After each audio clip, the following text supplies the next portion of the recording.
Hey, what's up, y'all? It's Steve again, Harmless Rebel. Time for a thrash metal update this time. Some pretty killer stuff here. I'm going to start off with a little bit of LA thrash.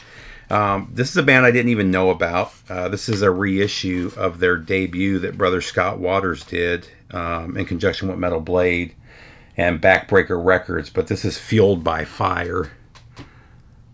Really love the artwork on this one. The album is Spread the Fire. This album cover is way better than the original. There was an original cover of, if I remember correctly, it's like guys in a mosh pit, really badly drawn, like on fire, like spreading the fire in the mosh pit. But I have a feeling, was that around? No, it was older. What year was this originally? 2007. So obviously, there's been a couple fires where fans have been killed over the decades. So maybe that's why they changed it to this. But still, really killer album. Highly recommend picking this one up. I don't know how limited this one is. Usually, the limited runs only 200 or less. It doesn't say on here, but highly recommend picking that one up.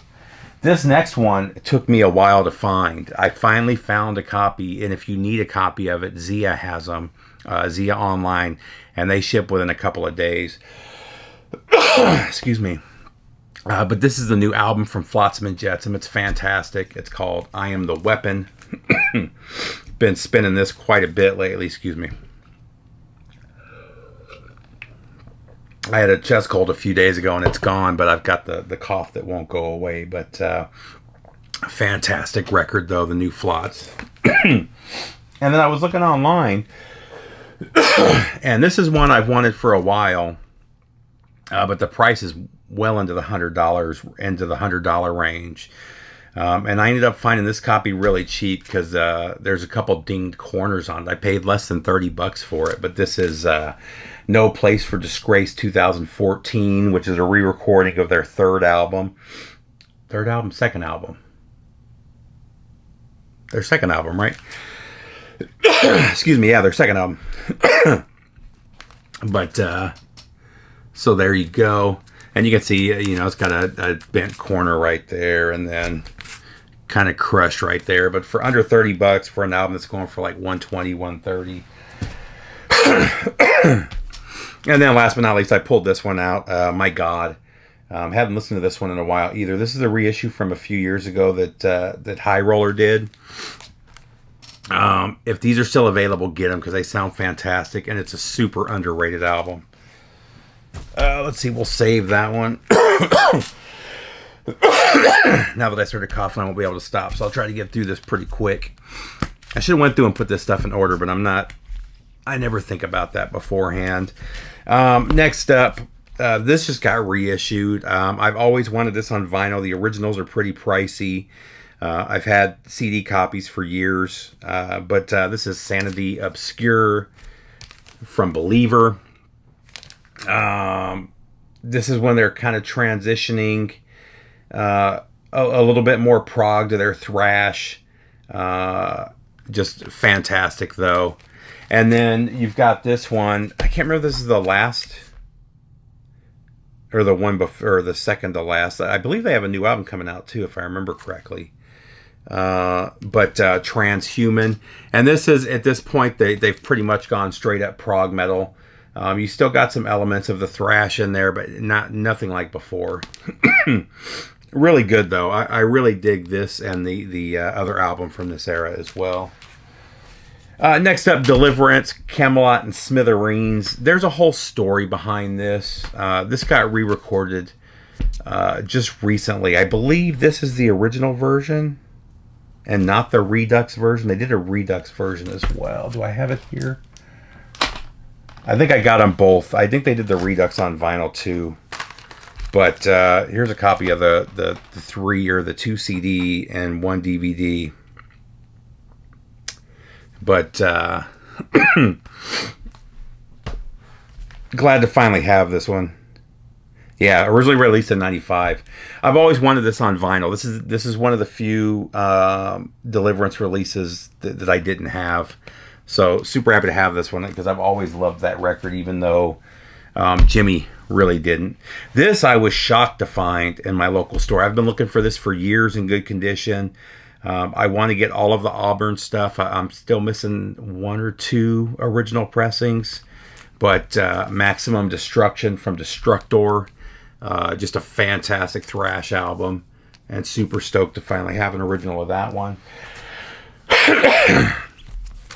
Next up, ended up replacing my original pressing, which was just kind of beat, of Bonded by Blood.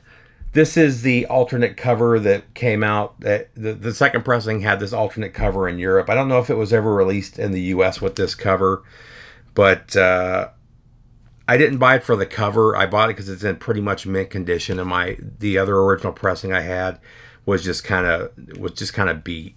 So had to grab that one.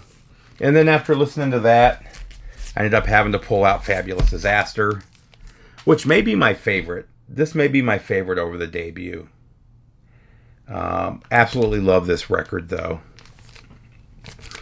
And then I've had this one for a while. I had an original pressing of it and ended up selling it to somebody that was really, really looking for it. And I ended up hooking them up with a pretty good price. I got it for really cheap. It's not my favorite Exodus album, but I do still like it. But Tempo of the Damned. And this is the recent reissue of it from last year. I'm sorry, from 2022. I think they did this one. I think maybe they redid Shovel-Headed Kill Machine as well. But I already had an original pressing of that. And then I'll save that one for last. Next up, Evil Skull. Another one that was part of this huge... a huge collection of metal original pressings that I've been buying piece by piece from a local store. You'll see a lot of really hard to find metal albums in my next few updates. This is part of that collection, though. 2013, I believe this was the first Evil record. Fantastic, though.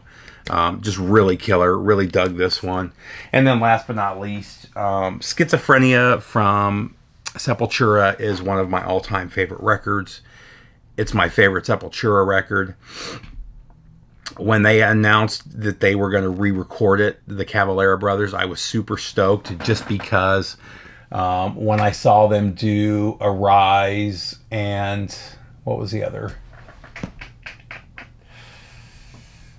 Beneath the Remains and Arise live, they sounded so fucking good. I was super stoked when they said they were recording this. I love the original, and it will always be my favorite. But this thing sounds fantastic. If you haven't bought this yet, it's a must-have. I love the way they reworked the artwork, but still kept the original artwork at the same time. They just did a fantastic job, and Max and Igor sound fantastic. I've mentioned this before. Max kind of cleaned up his lifestyle and lost some weight and stuff during the pandemic, and he just came back and his voice sounded fantastic, and it really shows on here. So that's it, everybody. Sorry about the coughing. Hope everybody's doing good. I will see you soon. Later, VC.